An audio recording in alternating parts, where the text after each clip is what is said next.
Kun Raadiyoo Burqaa Oduu Jaarmiyaa Waraana Bilisummaa Oromooti.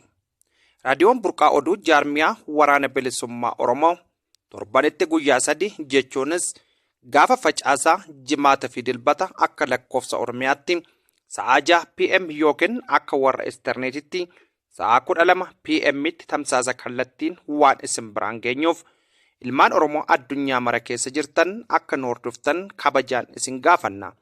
Kana malees tamsaasa kallattii keenyan alatti karaa toora YouTube Agency tajaajila Burqaa Oduu Jaarmiyaa Waraana Bilisummaa Oromootiinis nu argachuu dandeessu.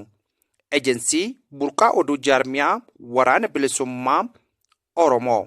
Harka fuune akkam jirtu hordoftootaa fi dhaggeeffattoonni keenya Raadiyoo Burqaa Oduu har'a Amajjii 26 oduu Raadiyoo Burqaa Oduurraa isinitti himaa aan urjii sabaati. Oduu injifannoo wabootiin Jaarmiyaa Waraana Bilisummaa Oromoo idilee ifattii kutaa waraana giddugaleessa Oromiyaa jalatti ajajaa waboo zoonii Shawaa Lixaa Ona Jalduu Araddaa Osalee fi Warabbootti humni raayyaa ittisa biyyaa booji'aman meettaa roobii fi shinoottis tarkaanfii waboon taasisaa jiruun diina adabuun kan itti fufee fi hedduus booji'aa jiraachuu Jaarmiyaan Waraana Bilisummaa Oromoo idilee ifattii beeksise. Akkasumas kibba lixa Shaggar Ona Bachoo bulchiinsa magaalaa Awwaash keessatti gootichi waraana bilisummaa Oromoo zoonii Arsadee waraana raayyaa ittisa biyyaa irratti tarkaanfii fudhachuu beeksiseera. Tarkaanfii fudhate kanaanis 16 du'aan yoo adabu 5 madoo cimaaf saaxileera. Itti dabaluunis Ona Bachoo bakka riqatee jedhamutti loltoota raayyaa ittisa biyyaa 7 du'aan yoo adabu 6 madoof saaxiluun hedduus booji'uu ajajaan Jaarmiyaa Waraana Bilisummaa Oromoo idilee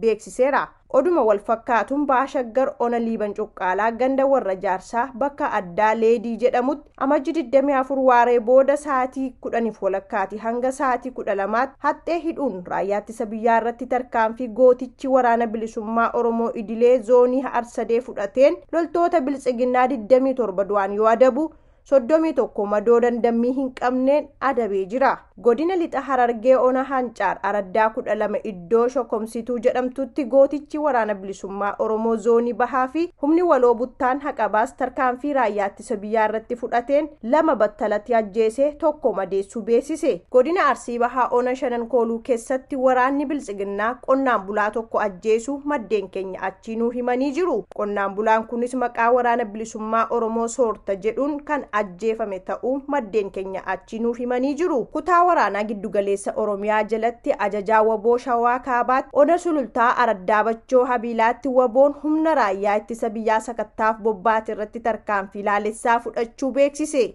Haaluma kanaan humna raayyaa ittisa biyyaa 3 du'aan yoo adabu 4 madoof saaxilee jira. Tarkaanfii kanaanis gama meeshaan kilaashee keemmii 2 fi Snaayiperii 1 hidhannoo guutuu waliin irraa hiikee moonaa qabsoo bilisummaa Oromoof galii godhuu ajajaan godinichaa beeksise. Kutaa waraanaa kibba Oromiyaa ajajaa waboo zoonii Booranaa Ona Gomoolee Araddaa Dhakaa Baarichaatti waboon mooraa qubsuma raayyaa ittisa biyyaa haleelee cabsuun waraana murna bicuu biltsiginnaa 52 du'aan 19 madoo dandammii hin qabneen adabee 2 booji'ee meeshaa waraanaa bireena 2 rasaasa bireenaa 800 jororoo bireenaa 17 abbaa 400 baatu waliin kilaashii AKM 34 fi rasaasa kilaashii 1200 gumbii yookaan kaartaa kilaashii 34 hidhannoo guutuu wajjin akkasumas boombii jaahirraa hiikee moonaa qabsoo bilisummaa Oromootiif oolchuu ajajaa waboo idilee zoonii Booranaa beeksisee jira. Jaarmiyaa waraana bilisummaa Oromoo waliigalaa idilee ifattii kutaa waraana giddugala Oromiyaatti ajajaa waboo idilee zoonii Shawaa Ona Fantaalleetti waboon humna raayyaa ittisa biyyaa irratti tarkaanfii fudhataa jiraachuu beeksise. Haaluma kanaan qubsuma diinaa hedduu barbadeessuun diinota hedduus meeshaa hidhannoo guutuu waliin booji'uu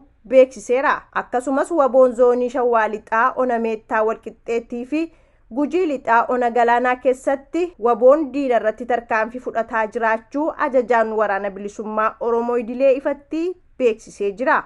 Godina Qellam Wallaggaa Ona Sayyoo ganda Alaakuu Sanagaatii jedhamtutti waraanni raayyaa ittisa biyyaa maanguddoo ganna 60 obbo Xilahuun Dhaabaa jedhamu mana hidhaatii baasanii ajjeesu maddeen keenya Raadiyoo Burqaa Oduuf himan. Maanguddoon kun abbaa ijoollee 5 kan ta'anii fi siyaasa kam keessayyuu kan hin jirre ta'us maddeen keenya nuuf himaniiru. Gaafa Amajjii 19 bara 2025 mana isaaniitii fuudhanii erga deemanii Ona Sayyoo ganda Alaakuu Aabbootti ajjeesanii gatuun reeffa isaanii bineensa nyaachisu maatiin maanguddoo kanaa maddeen keenyatti himanii jiru. Kana malees achuma ona sayyoo ganda alaakuu sanaagaa magaalaa Saasii nama waggaa 55 nama maqaan obbo Qidaamuu Mokonnon Tarfaa jedhamu mana isaaniitii fuudhanii deemuun ona Yamaalagii Walal jedhamutti ajjeesanii gatu maddeen keenya raadiyoo Burqaa Oduuf himanii jiru. Godina Wallagga Lixaa ona Qilxukaarraatti humni mootummaa dargaggoota 3 ajjeesuun beekame. Humni mootummaan bobbaasee raayyaan ittisa biyyaa namoota nagaa ajjeesuun kan beekamu dargaggoota maqaan isaanii Gaarii Baaruu Tasammaa, Gabayyoo Tashoomaa, Maatii Bushaa Margaa jedhaman ajjeesuu maddeen keenya achi jiran nuuf himanii jiru.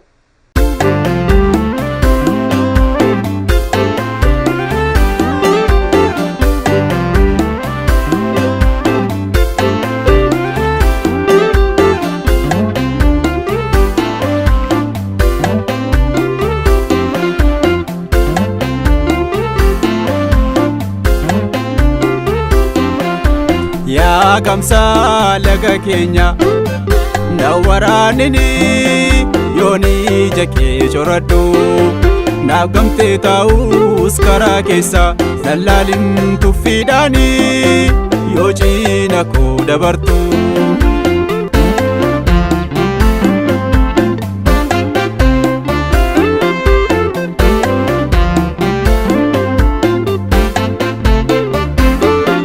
Goraan sinsinniif malee irbaataaf garaan buutu goraan simatuuf malee alagaan lammiin taatu bosonuu caattoof koruu damsituu naggamiiseeti imaltuu kaayyoof jooruu wallaaltuun bararii jetti galaadhaan na dhaqqabee galasoona nan kaaqsine.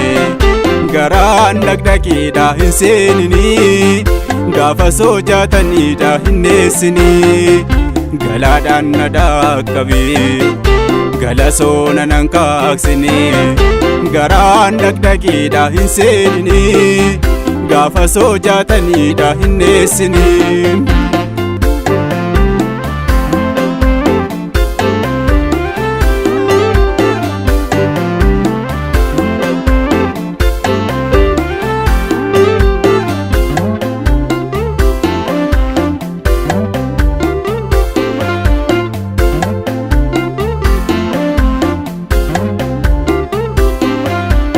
Orma sooruuf boorataa gannaaree kolfa yartuuf garmaa madaqnaaree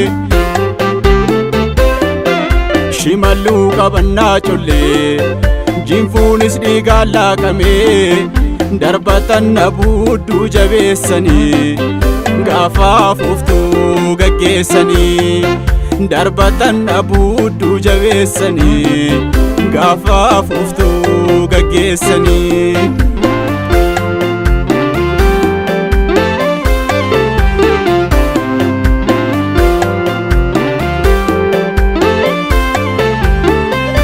Oromoon silaa galma qaba madakoo tarraabbii baree roorroo jibba jagni daabee facaasa qalbii dhabuut guyyuun basaasa.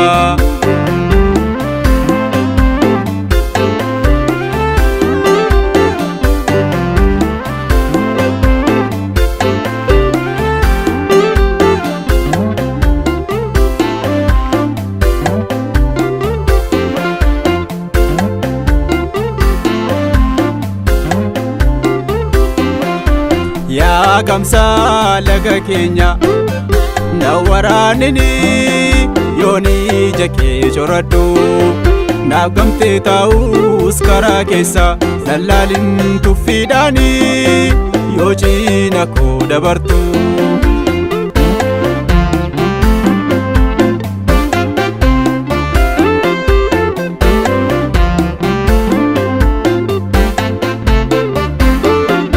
Odaan holqaan qabu isatti kandeessanii gowwaan booreen qabu kokaa garaan isaa gumnaanii ciniinsuu ji'a sagalii deessuun sodaaf hin dheeressitu cineen adduu moo'ii galii kajeeluuf silaa yoo weeddisnu ati gootaa kanaaf geerarta dhugaa biyyaa isaaf jeeqartaa gugurteem saamamuu lafaa hambisteem dhaalamuu waadaa situutumaa damboobsee jabduu mataan goofaree.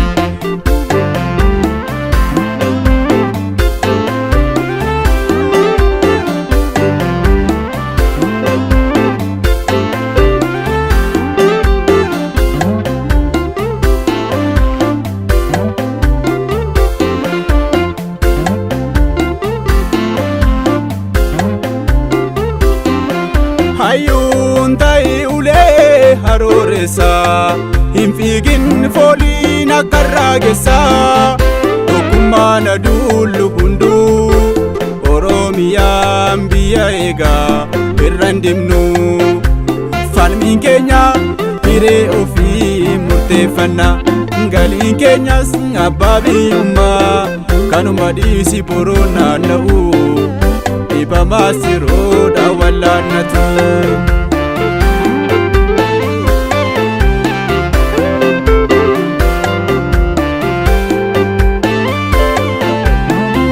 Kaayi ati foolleen qeerroo kan bilisummaa eegi daangaa kee hulluutuun silaa kumaa dhiqii ofirraa baasi turii kan gabrummaa lafaan kaa'in.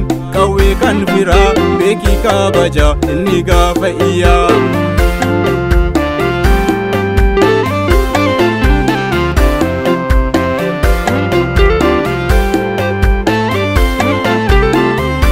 Wal hin ganin irbuun nyaatin of hamattee ribuun faaqin yaada deemii ilmaan shinni gaam kiyya kana dhaamsi inni dhuma kiyya kana dhaamsi inni dhuma.